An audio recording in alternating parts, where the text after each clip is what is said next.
Capítulo 7. Da revisão. Artigo 621. A revisão dos processos findos será admitida, inciso 1, quando a sentença condenatória for contrária ao texto expresso da lei penal ou à evidência dos outros. 2. Quando a sentença condenatória se fundar em depoimentos, exames ou documentos comprovadamente falsos. 3. Quando, após a sentença, se descobrirem novas provas de inocência do condenado ou de circunstância que determine ou autorize diminuição especial da pena. Artigo 622.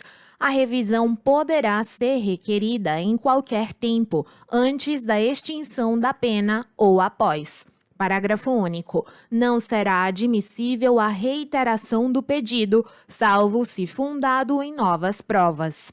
Artigo 623. A revisão poderá ser pedida pelo próprio réu ou por procurador legalmente habilitado ou, no caso de morte do réu, pelo cônjuge, ascendente, descendente ou irmão. Artigo 624. As revisões criminais serão processadas e julgadas, inciso 1, pelo Supremo Tribunal Federal quanto às condenações por ele proferidas. 2. Pelo Tribunal Federal de Recursos, Tribunais de Justiça ou de Alçada, nos demais casos. Parágrafo 1º. No Supremo Tribunal Federal e no Tribunal Federal de Recursos, o processo e julgamento obedecerão ao que for estabelecido no respectivo regimento interno. Segundo, nos tribunais de justiça ou de alçada, o julgamento será efetuado pelas câmaras ou turmas criminais, reunidas em sessão conjunta, quando houver mais de uma e, no caso contrário, pelo tribunal pleno. Terceiro, nos tribunais onde houver 4 ou mais câmaras ou turmas criminais, poderão ser constituídos 2 ou mais grupos de câmaras ou turmas para o julgamento de revisão, obedecido o que for estabelecido no respectivo regimento interno. Artigo 625. O requerimento será distribuído a um relator e a um revisor, devendo funcionar como relator um desembargador que não tenha pronunciado decisão em qualquer fase do processo. Parágrafo 1º. O requerimento será instruído com a certidão de haver passado em julgado a sentença condenatória e com as peças necessárias à comprovação dos fatos arguídos. Segundo, o relator poderá determinar que se apensem os autos originais, se daí não advier dificuldade à execução normal da sentença. Terceiro, se o relator julgar insuficientemente instruído o pedido e inconveniente ao interesse da justiça que se apensem os autos originais, indeferi-lo-á in limine, dando recurso para as câmaras reunidas ou para o tribunal, conforme o caso. Artigo 624, parágrafo único. Quarto, interposto o recurso por petição e independentemente de termo, o relator apresentará o processo em mesa para o julgamento e o relatará, sem tomar parte na discussão. Quinto, se o requerimento não for indeferido in limine, abrir-se-á vista dos autos ao Procurador-Geral, que dará parecer no prazo de 10 dias. Em seguida, examinados os autos, sucessivamente em igual prazo, pelo relator e revisor, julgar-se-á o pedido na sessão que o presidente designar. Artigo 626. Julgando procedente a revisão, o tribunal poderá alterar a classificação da infração, absolver o réu, modificar a pena ou anular o processo. Parágrafo único. De qualquer maneira, não poderá ser agravada a pena imposta pela decisão revista.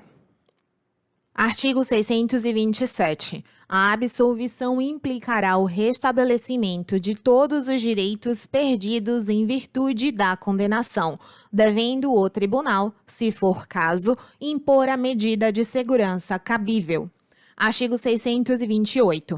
Os regimentos internos dos tribunais de apelação estabelecerão as normas complementares para o processo e julgamento das revisões criminais.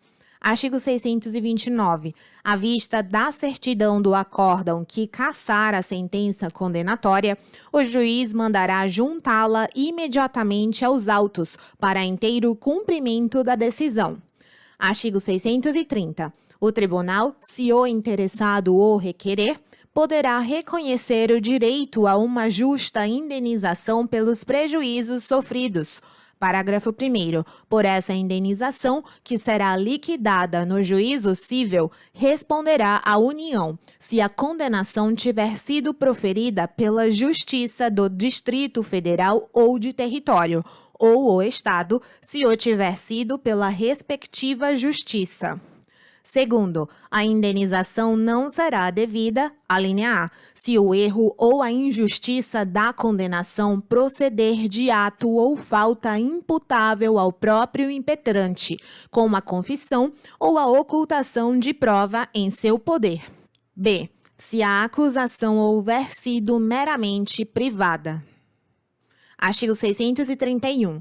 Quando, no curso da revisão, falecer a pessoa cuja condenação tiver de ser revista, o presidente do tribunal nomeará curador para a defesa. Capítulo 8. Do recurso extraordinário. Artigos 632 a 636 revogados. Artigo 637. O recurso extraordinário não tem efeito suspensivo e, uma vez arrazoados pelo recorrido os autos do traslado, os originais baixarão à primeira instância para a execução da sentença. Artigo 638. O recurso extraordinário e o recurso especial serão processados e julgados no Supremo Tribunal Federal e no Superior Tribunal de Justiça, na forma estabelecida por leis especiais, pela Lei Processual Civil e pelos respectivos regimentos internos. Capítulo 9. Da Carta Testemunhável. Artigo 639. Dar-se-á carta testemunhável, inciso 1, da decisão que denegar o recurso. 2. Da que, admitindo embora o recurso, obstar a sua expedição e seguimento para o juízo ad quem. Artigo 640. A carta testemunhável será requerida ao escrivão ou ao secretário do tribunal, conforme o caso, nas 48 horas seguintes ao despacho que denegar o recurso, indicando o requerente as peças do processo que deverão ser trasladadas. Artigo 641. O escrivão ou o secretário do tribunal dará recibo da petição à parte e, no prazo máximo de 5 dias, no caso de recurso no sentido estrito, ou de 60 dias, no caso de recurso extraordinário, fará a entrega da carta, devidamente conferida e consertada. Artigo 642. O escrivão ou o secretário do tribunal que se negar a dar o recibo ou deixar de entregar sob qualquer pretexto ou instrumento será suspenso por 30 dias. O juiz ou o presidente do Tribunal de Apelação, em face de representação do testemunhante, imporá a pena e mandará que seja extraído o instrumento, sob a mesma sanção, pelo substituto do escrivão ou do secretário do tribunal.